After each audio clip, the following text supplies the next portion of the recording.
अस्सलाम वालेकुम everyone, this is D3 exercise 6C और उसका क्वेश्चन नंबर 3 हम कर रहे हैं। और इसमें कहा है find the equation of straight line passing through the points. Okay, part A कहा है, ए है 0 0। भाई ये सारे एक जैसे ही हैं। अब मैं कोशिश करूँगा कि मैं ना करवाऊँ, ये एक ही करवा दूँ, आपको समझ आ जाना चाहिए। हमारे पास फार्मूला होता है y is equals to mx plus C, ठीक है। तो दो चीज़ें सबसे पहले निकालनी है, एक आपने स्लोप निकालना है और एक आपने सी इंटरसेप्ट निकालना है।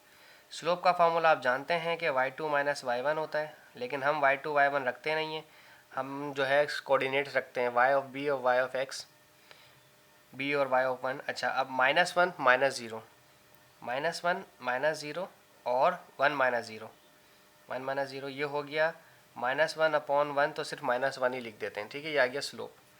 अब निकालते हैं y is equals to mx plus C, C intercept निकालते हैं। कोई सा भी एक पॉइंट ले लीजिए, मैं 0 0 ले लेता हूँ, आसान है, ठीक है। इस पॉइंट को ले लेते हैं, y की जगह भी 0 रखें, स्लोप की जगह -1, x की जगह भी 0 रखें, और ये c 0, दिस इज 0 प्लस सी, तो c इंटरसेप्ट इसका 0 हो गया, यानी कि अपने ओरिजिन से गुजर रही थी, ठीक है। अब अगर हम इसमें इक्वेशन लगाते हैं y is equals to mx plus C, अब ना y की वैल्यू लगानी ना x की वैल्यू, अब आपने y एज इट इज रहना। स्लोप था आपके -1, x प्लस सी की जगह 0, so y is equals to -x, ठीक है।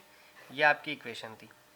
अब इसके साथ ही इन्होंने दूसरा पार्ट दिया है, हम कोशिश करते हैं कि हम करवा दूं आपको। चलें, पार्ट बी लिखा है, सी के कोऑर्डिनेट दिए हैं हमें, सी के कोऑर्डिनेट्स हमें दिए हैं 1,3 और डी के कोऑर्डिनेट दिए हैं 2,5, ठीक है। सबसे पहले स्लोप निकालना है। स्लोप निकालने के लिए आपको y is equals to, sorry, equation of line है y is equals to mx plus C, ये बता दूं मैं आपको। स्लोप निकालें सबसे पहले y2 माइनस y1 और x2 माइनस x1। चूँकि यहाँ दो ही पॉइंट हैं इसलिए हम y2 x2 कर रहे हैं। 5 माइनस 3 2 माइनस 1, ठीक है। हम यहाँ लिखेंगे 5 माइनस 3 और 2 माइनस 1। 5 माइनस 3 हो गया 2 और 2 माइनस 1 हो गया 1, तो सिर्फ हमारा स्लोप कितना आ गया, 2 आ गया। अब निकालना है सी इंटरसेप्ट। सी इंटरसेप्ट बहुत आसान है, दोबारा से इक्वेशन लिखेंगे, पहली दफ़ा इक्वेशन लिखेंगे y is equals to mx plus C, और पॉइंट ले रहा हूँ मैं 1 3। लास्ट क्वेश्चन में भी मैंने 0 0 ले लिया था, कोई ज़रूरी नहीं है कि पहला ही पॉइंट लेना है, आपने दूसरा पॉइंट भी आप ले सकते हैं, ठीक है।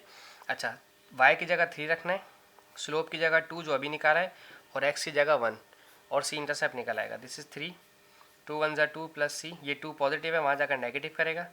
3 माइनस 2 सी, तो सी कितना आ गया, 3 में से 2 माइनस किया तो 1 आ गया। अब आपके पास इक्वेशन लिखनी है y is equals to mx plus C की, so y is equals to mx plus सी।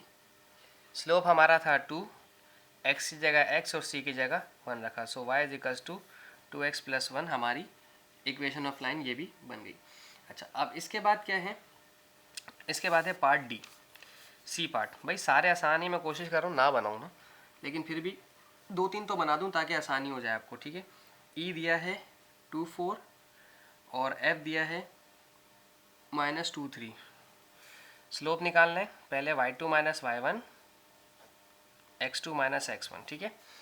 तो कैसे निकलेगा, 3 माइनस 4 और -2 -2, ठीक है।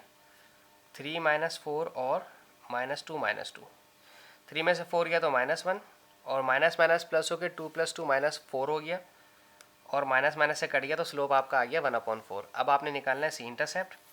सी इंटरसेप्ट के लिए y is equals to mx plus C, और पॉइंट ले लें आप, अब -2,3 ले रहा हूँ, चलें दूसरा वाला ले रहा हूँ, -2,3। y की जगह 3 रख देते हैं, स्लोप की जगह 1/4, और x की जगह -2 रखेंगे, ठीक है, क्योंकि उन्होंने -2 दिया हुआ है यहाँ पर। सो 2 1 ज़ा 2, 2 2 ज़ा 4, दिस इज़ 3, और minus plus minus 1/2 plus C. अब ये वहाँ जाएगा तो नेगेटिव से पॉजिटिव हो जाएगा, ठीक है जी। 3 + 1/2 इज इक्वल्स टू सी। अब आपको फ्रैक्शन सॉल्व करना आता है, ठीक है। 2 3 ज़ा 6, 6 + 1 7, 7/2 is equals to C. C intercept आ गया 7/2। अब इक्वेशन लिखेंगे y is equals to mx plus C, slope था 1/4 x, और c आया है 7/2। इसका एलसीएम लेने की ज़रूरत नहीं है, इन्होंने इक्वेशन मांगी, और इक्वेशन इसी तरह से हमें देनी होती है कि y हो, m हो, x हो, और उसमें स्लोप दिया हो। अब हम डायरेक्ट तो चले आते हैं पार्ट f के ऊपर, ठीक है। पार्ट f उन्होंने जो दिया है हमें, या बस मेरे ख्याल में सारे इसी तरह से होंगे। अगर किसी भी क्वेश्चन में आगे आपको प्रॉब्लम हो, ट्रबल हो, तो आप मुझे कमेंट्स कर दें, मैं उसका अलग से बना दूंगा video. Thank you so much, अल्लाह हाफिज़।